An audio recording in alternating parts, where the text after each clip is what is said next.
Ici on est arrivé sur site. Première chose à faire, hop, première vérif, c'est les silos.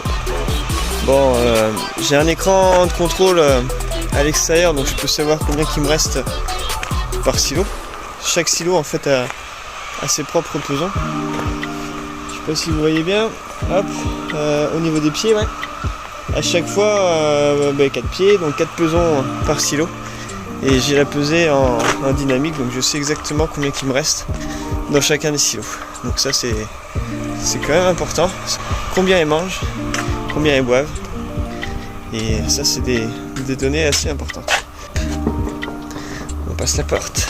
Je fais toujours un petit tour le matin pour savoir réellement ce qu'elles ont consommé dans la journée en aliments, ce qu'elles ont bu également dans la journée. Je regarde mes températures, donc je regarde si tout se passe bien. De toute façon, s'il y avait eu le moindre problème, le moindre problème, j'ai une alarme à côté qui va m'envoyer d'abord un SMS. Si vraiment c'est quelque chose d'important, ça va m'appeler. Si je réponds pas, ça appelle mon frère, etc. Donc tout est quand même bien contrôlé et surveillé ici. Je vois rien de déconnant. On va passer au tableau d'eau. Je regarde l'impression d'eau, c'est pas déconnant pour le matin. Je vous fais voir un petit peu quand même l'emballeuse. Hop. Vous verrez son fonctionnement tout à l'heure avec les œufs. Et oui, les œufs sortent dehors. Ça va certainement en questionner plus d'un. Mais c'est un choix. Hop là. Bon, là, rien de super important. Hein. Donc on a d'un côté la partie où on réceptionne tout ce qui est alvéole, palette, intercalaire, etc. pour faire les palettes à œufs. Hop, voilà. De ce côté-là, grand portail, ça c'est très important. Avoir des grands portails, ça c'est vraiment le top. Niveau confort de travail, c'est génial. Et de ce côté, donc c'est la partie où je stocke les œufs. Là ils viennent 2 fois par semaine. Là on est mardi, ils sont venus hier. Donc j'ai pas forcément beaucoup de stock, j'ai que la... Si j'ai tout le ramassage de hier quand même, oui. Oui, j'ai tout le ramassage de hier. Donc vous voyez ce que ça représente en fait en une journée de ramassage. Allez, on va aller dans la partie élevage. On change de chaussures, on met les bottes. Je fais mon tour en même temps. Ça va peut-être faire un peu de bruit, je pense. On va voir si tout se passe bien.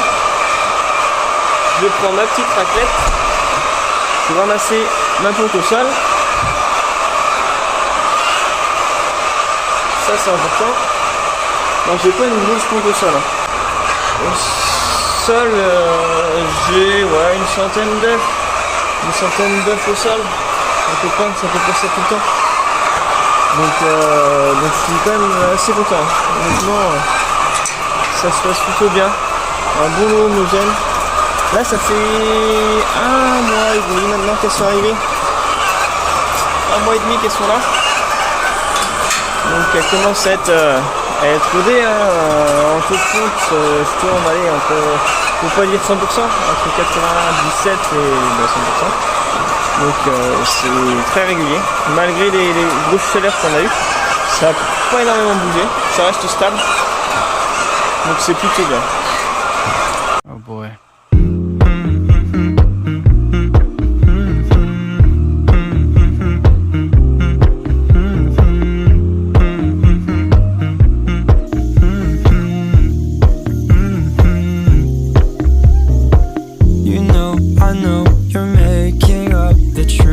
Why can't I go before I lose my cool? I love you even if it's difficult. Don't worry because I need to leave. Don't mean I'm sick of us, of you. En fait, tout au bout du bâtiment, j'ai une fosse avec un convoyeur.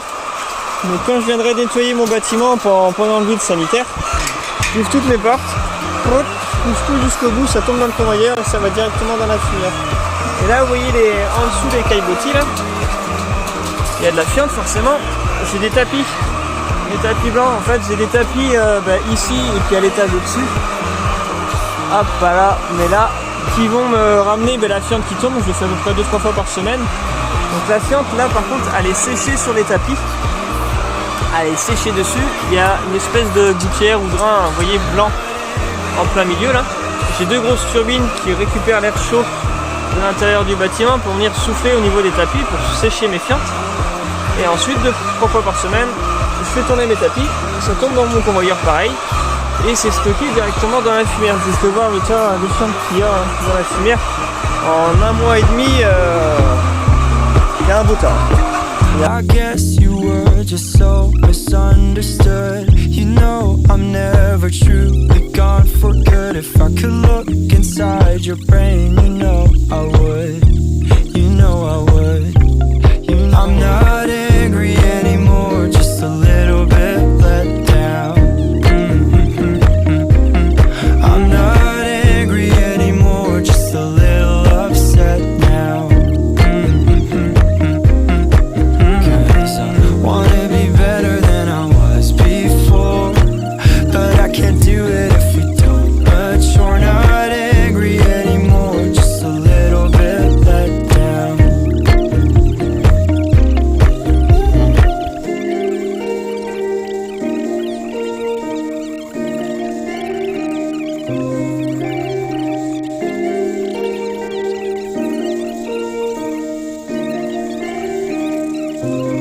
I'm not angry anymore, just a little bit let down. Just a little bit let down. I'm not angry anymore, just a little upset now. I'm just a little upset now. Cause I wanna be better than I was before, but I can't do it if you don't. But you're not angry anymore, just a little bit let down.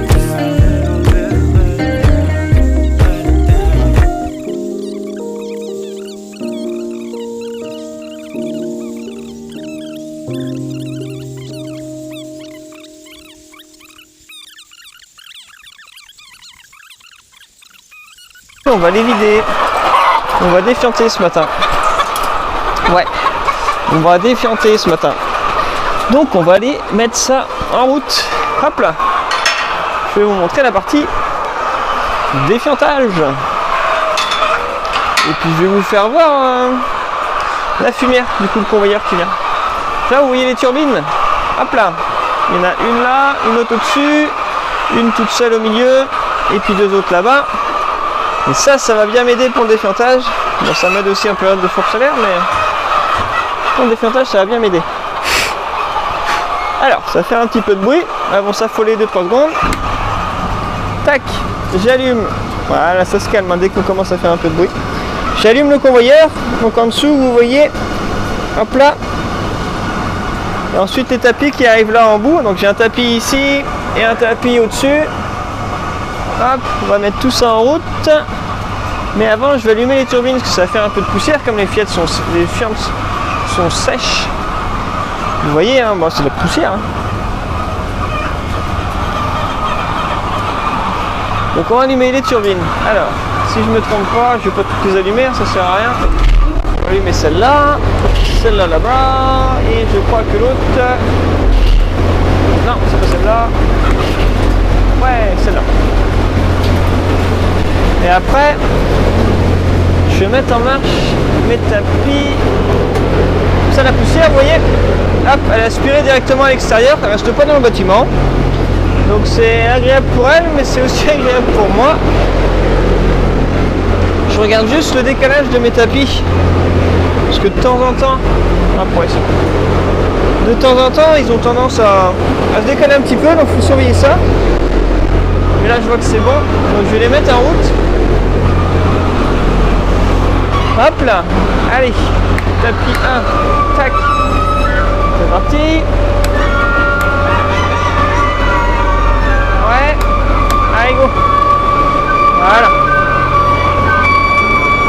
ça fait un peu de bruit au début, mais après ça va se calmer. Hein. Vous voyez les tapis, du coup, les fientes qui arrivent. Et puis bah, qui vont tomber tout simplement. Il y a un petit racleur, une petite lame hein, qui vient racler. Voilà, ça se calme. Gentiment au bout. Et les fientes qui vont tomber dans le convoyeur. Hop là, vous voyez les fientes, hop, qui tombent sur le convoyeur. La poussière qui elle est évacuée, je sais pas si on voit bien ici un peu, par les grosses turbines. Vous voyez à l'intérieur du bâtiment, bah, du coup on n'a pas de poussière. Hein. Voilà. Donc pour ça c'est quand même bien. Donc là ça y va gentiment. Gentiment. Hop. On frappe toujours avant d'entrer. Même si ça va les perturber un petit peu. Oh non. Ouais, c'est un petit peu quand même. Ça va. Et là, je vais aller du coup au local convoyeur. Hop là. Tac. Hop là. Donc là, on se trouve dans le local convoyeur. Donc j'ai un premier convoyeur qui arrive là. Je sais pas si on voit bien avec les caillebotis du coup. Tac. Qui va venir déverser les fientes dans un second convoyeur. Et l'autre, il monte. Vous voyez les fientes comme ça qui passent. Il monte et il va monter jusqu'à la fumière et je vais vous emmener à la fumière. Du coup, paf, à la fumière. Donc là, vous voyez les turbines. Hein. Bon, 3 c'est suffisant. Hein. Et la fumière. Bon, vous voyez qu'il a plu. Hein. Il a plu.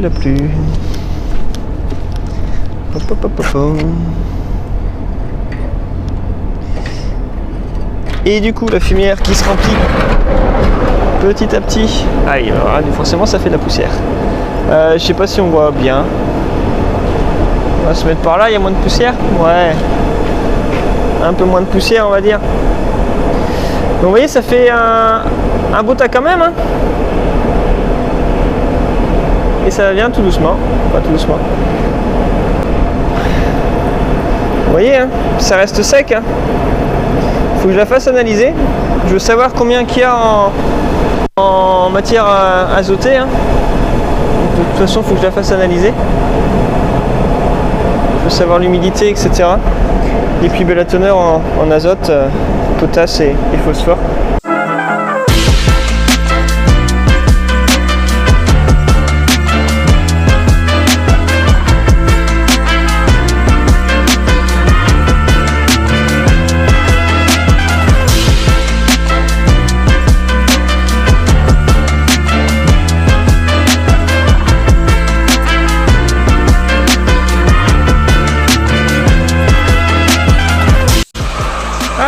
Je vais voir un petit peu l'arrivée des œufs.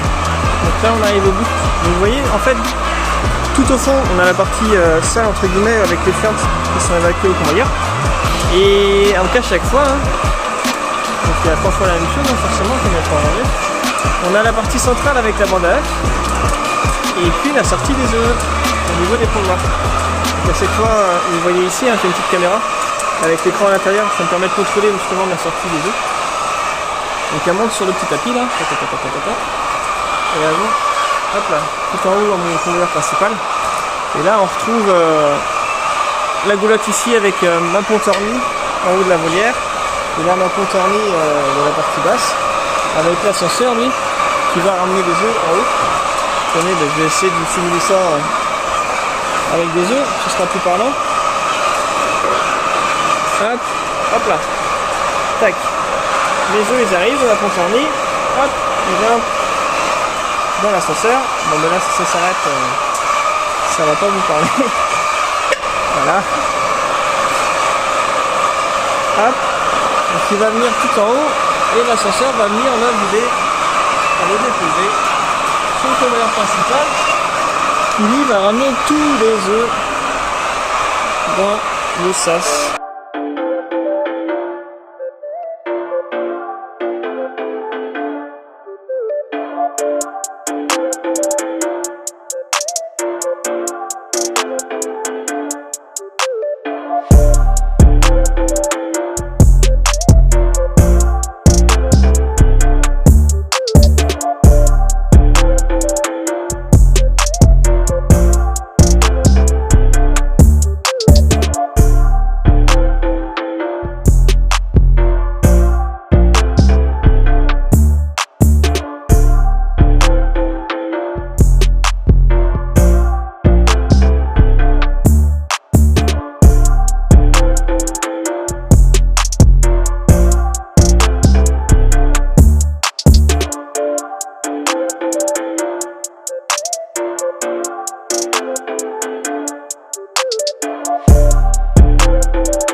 Bon, tout simplement, c'est juste une dernière petite vidéo pour finir, pour conclure. J'espère que vous avez apprécié du coup donc la vidéo que vous venez de voir avec mon nouveau quotidien, on va dire, depuis maintenant 2 mois. Donc en plus de la partie culture, eh bien, vous avez pu découvrir l'élevage, donc en poule pondeuse plein air. On va finir en extérieur pour plusieurs raisons. Donc là, on est le 1er septembre. Le 1er septembre, et donc hier, il y a eu une grande réunion avec le préfet et j'en passe pour pas aborder le sujet de la grippe aviaire. Et aujourd'hui, 1er septembre, le décret vient de sortir, on s'en doutait déjà, tous forcément.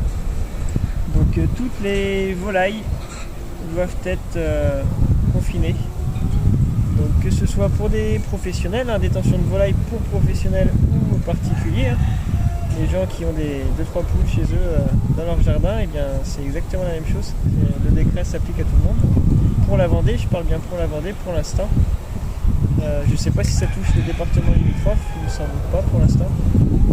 Mais du coup, on est le 1er septembre, mais c'est leur dernier jour en extérieur pour un bon moment, je pense. Pour au moins toute l'année 2022, ça c'est sûr. Et au moins une bonne partie de 2023, à mon avis. Donc voilà, c'est pour ça que je voulais aussi clôturer en extérieur. Donc c'est la dernière fois qu'elles vont sur le parcours.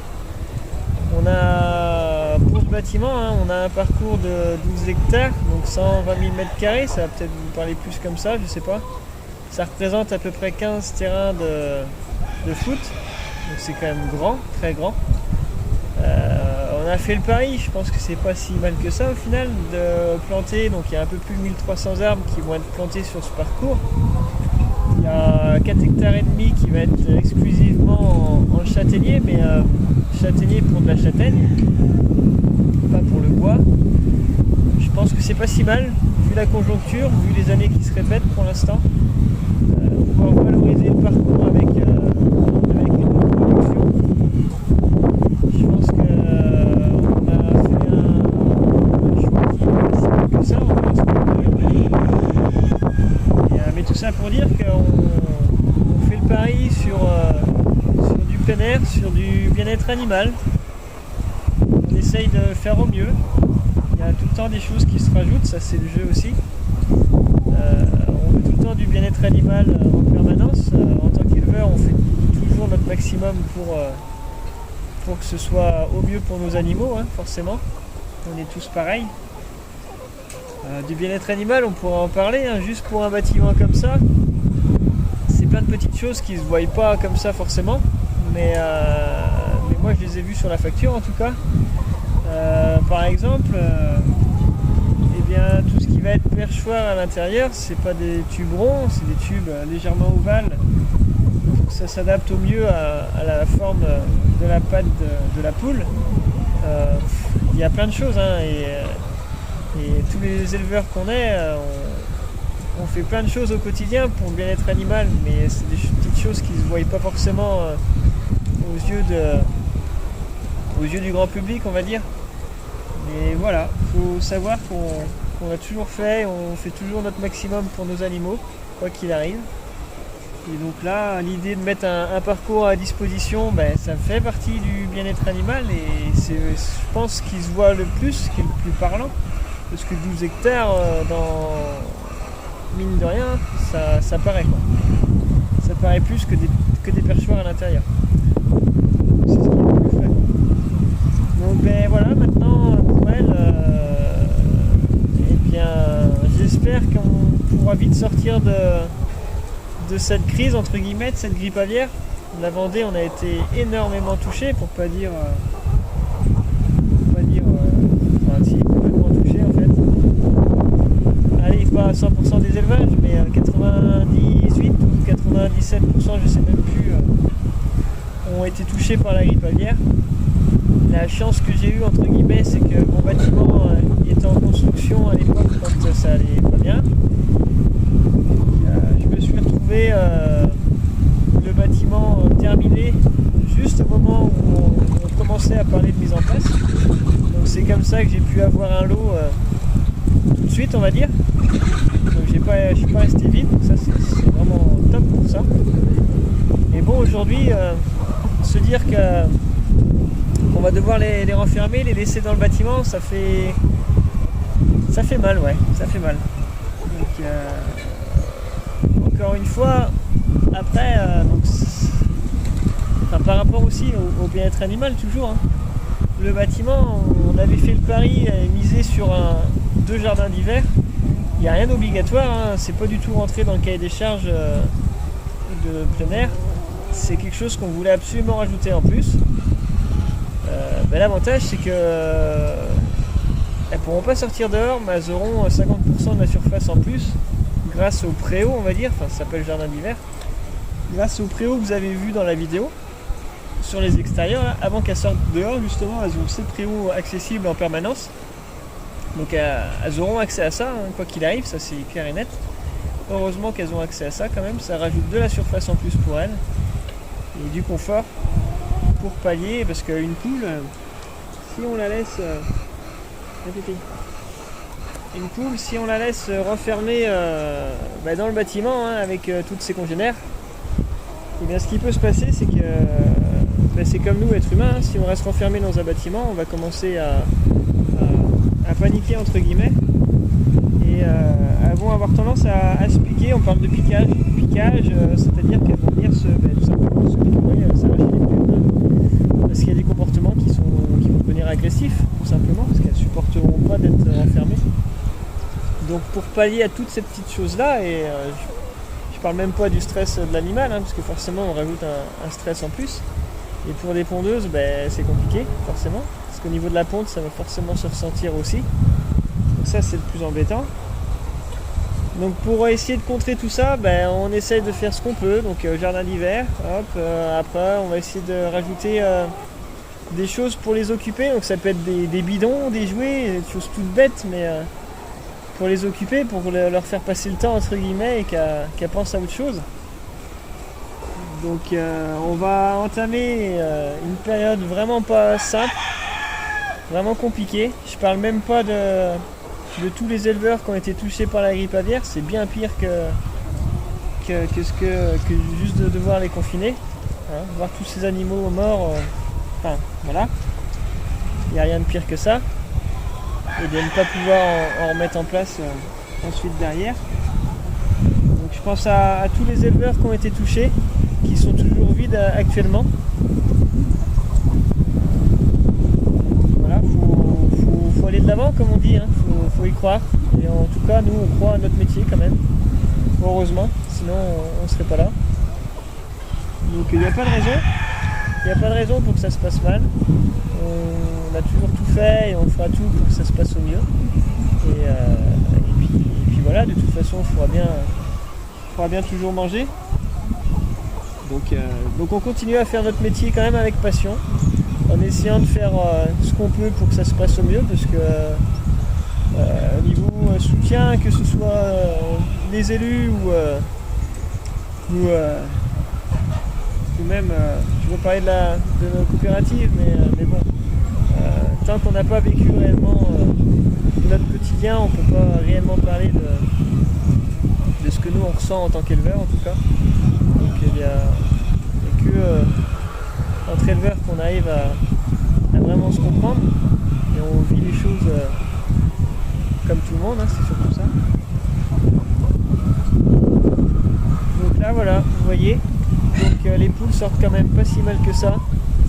On reste dans le bocage, on a la chance d'avoir déjà des arbres qui font tout le tour du parcours. Donc là l'idée de planter en supplément à l'intérieur du parcours, c'était histoire de leur rajouter de l'ombre forcément pour favoriser leur déplacement et leur sortie. Donc ça ne change rien, hein, on le fait quand même, ça c'est sûr, quoi qu'il arrive. Et puis bon, on espère que cette crise va vite être loin derrière nous. Ça fait plus d'1 an que ça dure, et là on recommence comme l'année dernière en gros. Donc, pour l'instant on parle que de confinement, j'espère que ça va s'arrêter comme ça. Et que l'année prochaine on n'en parlera même plus et que nos volailles pourront sortir dehors le plus longtemps possible. Donc voilà, je vous tiendrai au courant de l'avancée, le lot un petit peu, comment il se comporte suite à tous ces changements au niveau de la ponte, tout ça, etc. N'hésitez pas à laisser des commentaires si vous avez des questions ou des remarques ou quoi que ce soit. Et puis on se dit de toute façon à très bientôt. Pour l'instant je vais plus parler après de la partie culture, ce qu'il va y avoir, bon là les suides colza qui vont pas tarder, le lin qui va suivre, et puis ensuite dès qu'on va arriver à l'automne, il y aura tous les semis de blé à préparer puis à faire. Donc il y aura pas mal de travaux encore dans les champs. Donc les journées vont encore être bien occupées. Donc voilà, je vous dis à très bientôt. Allez, ciao!